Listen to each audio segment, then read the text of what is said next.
After 200 days of playing Raid, I have been progressing down into my dungeons, and today I want to take you guys down specifically into my Dragon's Lair.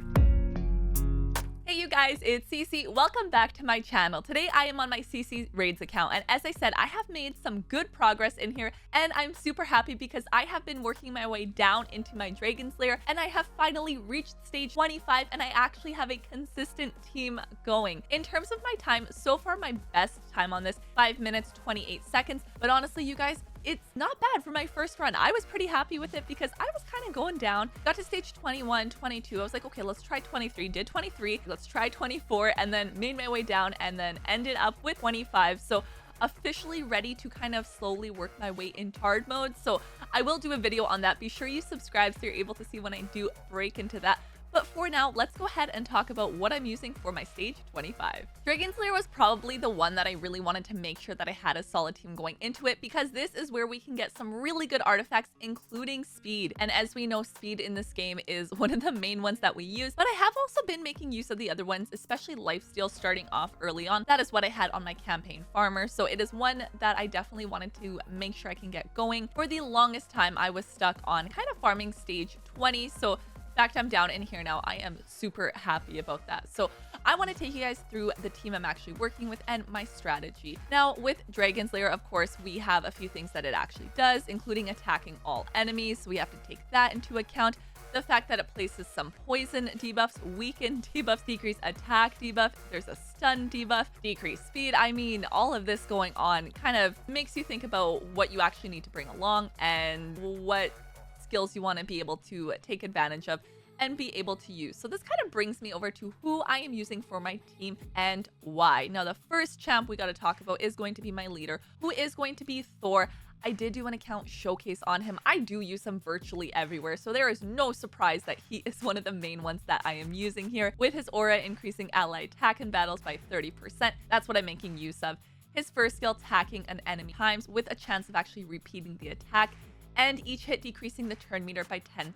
This is one of the biggest things because the more I can decrease his turn meter with the dragon, the better it's going to be for me and my team. His second skill, attacking all enemies, and of course, after hitting the initially selected targets, all other enemies will be hit in a random order. So talking about that, it's going to ignore any usually block damage or unkillable. Obviously doesn't work on the boss, so that part not necessarily, but the fact that he's just able to attack all enemies is really nice. Third skill, same thing, attacking all enemies, but the fact that he increases his attack and his crit damage, and then he does have that chance of decreasing the resistance of each enemy. So all of that being very helpful, and the chance of placing a decreased speed debuff on all enemies for 2 turns. He does have a passive as well, and this is a passive that's very nice because essentially allows me to do more damage. So Thor, I mean, he's my main damage dealer, part of the reason that I do bring him along. Next up, a very important champ that I do use in here, which is actually High Keeper Prisma. And part of the reason that I do use this champ is for a few reasons, but one of them, attacks an enemy 2 times, has a chance of placing the stun debuff for a turn. So all of this is really great to actually get to the boss and do the wave clearing. And then after attacking, this is the one that it's a great skill. So after attacking, transfers all debuff from the ally with the most debuffs to the target. That right there, extremely helpful, because as we talked about with the dragon and what he actually does, places a ton of debuffs. So I actually find this champ to potentially be one of the best ones that I am using in here, because he is able to do all that transferring, and that is on a first skill. So love that, part of the reason I bring this champ along. Second skill, does attack an enemy, and before attacking removes all buff from the target. And then the nice thing with this is the ally with the highest crit damage will team up and join the attack. I mean, that's Thor. I can tell you right now, that's who I'm bringing along, that's Thor. And they're going to use their default skill and ignore 35% of the target's defense.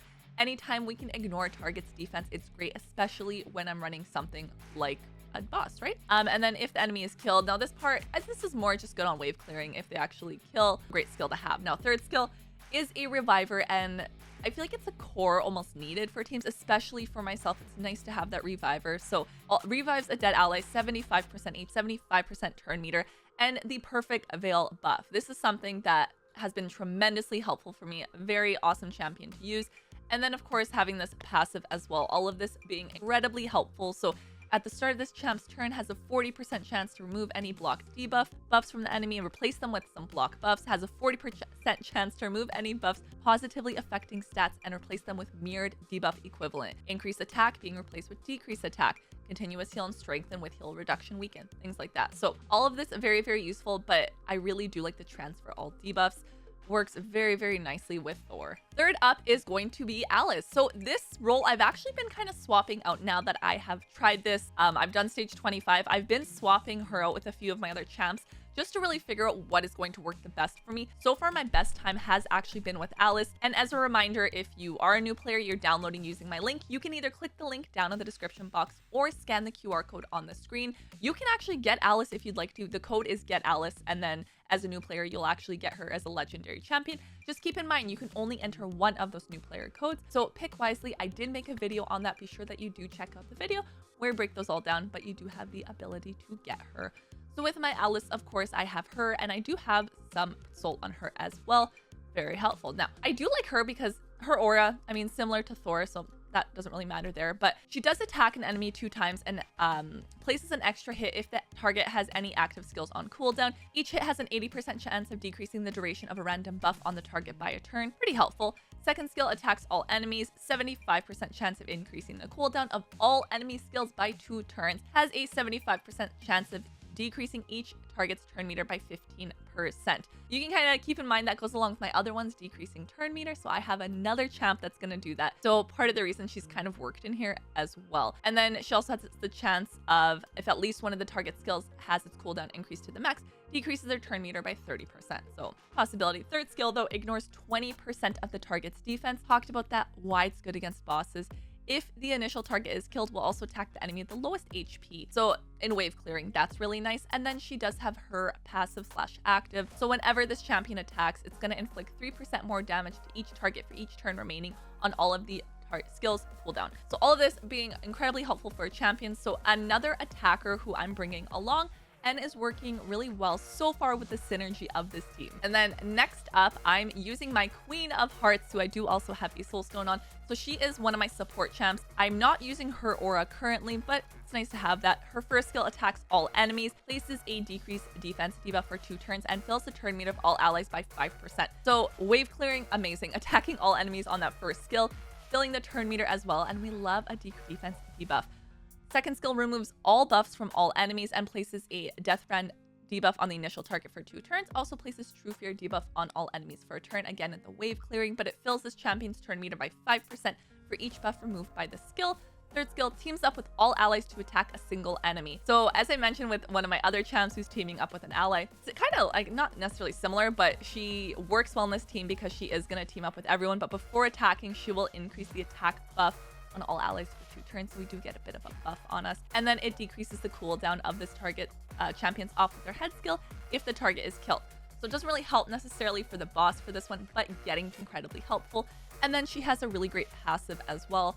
So she works well in this team. And as I said, I really like the filling the turn meter in here and the fact that she is able to attack with other allies. So I do find that she works fairly well in here for her supportive role. And my last champ I'm bringing along is actually Godseeker Aneri. So her I'm bringing along kind of as a backup for having more support in there, more heals, because I don't actually have a dedicated healer. This is where she comes in because first skill attacks an enemy and heals the ally with the lowest HP by 5% of their max HP. So just the fact on her first skill, she provides a bit of a heal. Second skill attacks all enemies, heals all allies by 15% of their max HP, and decreases the duration of all buffs on enemies by a turn, increases the duration of buffs on all allies by a turn. Very, very helpful to have, as you saw with some of the other skills providing all these buffs. The fact that she is going to be able to increase that duration has been great, and then decreasing the buffs on enemies as well. And then she also has a revive. So technically I am bringing 2 revivers on this team, but I find that so far they are working pretty well together. So reviving a dead ally with 50% HP fills their turn meter by 50%. And the biggest one, resets the cooldown of all of their skills. And I do have her fully booked, so just having another backup in here is great. And the fact that she's got her passive and active. She does have the revive on death, which has been incredibly helpful, and increasing the amount of healing allies receive by 10%. So she on my team is really this dedicated healer and part of why she works really well. So this is really the core team that I'm working with, and as I said, their skills are really nice for wave clearing. I do find they all have really nice synergy within them. Now, as I said, I'm kind of swapping out champs here and there to figure out how I will be able to improve my time, and that's really the next step. So the first stage is really actually getting down there, being able to do stage 25 consecutively and actually winning. And now that I have that, I can kind of play around with my team, swapping a champ out here or there, and then eventually figuring out a solid team that's going to be quick enough. But honestly, even if it is a 5-minute run, at the point that I am in this game, which is still early game, I'll take the runs. At least I can do stage 25. I can always leave it, like leave my phone or PC and just let it run to actually be able to complete these runs. But I'm just glad I actually have a team that's able to work, and you can kind of see them with their synergy and the way that they're working. So I do have a lot of like the AoE, so attacking everybody, and then the heals and the revives. Like with Thor, I do have him really built for damage. So you'll notice his HP, he's the one that, like, he's almost dead right now. Very low HP, but not super worried because I do have a healer. I do have 2 revivers. So what I've noticed with my team is even if somebody dies, especially somebody like Thor or one of my other ones, it's fine, they pop back up. And if, let's say, one of my revivers dies, I have that backup so they can actually revive the reviver that died, and then they kind of balance each other out that way. Obviously, eventually, the goal is not to need 2 revivers, so, I mean, eventually I'll probably get to that point. But for now, honestly, this team is working. They're doing what they need to do. I have the crowd control, I have the defense break, I have a decrease in speed, attack bar, which you can kind of see yourself the way that they're all kind of doing what they need to do. And of course, their blessings also working pretty well together. So I'm just happy that I'm actually making progress down into these dungeons. And as I said, the next step is really just going to be doing a hard mode. If you download Raid Shadow Legends using my link, I'm actually going to start you off with the free legendary champion on day 1. And then at level 10, level 20, and level 30, you'll get yourself an epic. That is 4 amazing champions that you can get just by downloading using my link. That is my stage 25 Dragons team. I want you guys to comment down below and let me know, what are you using for your current team? The goal, of course, next is for me to either speed this up and make my way also into hard mode. So be sure that you guys do subscribe so you're able to see those videos. I'll see you guys next time. Bye!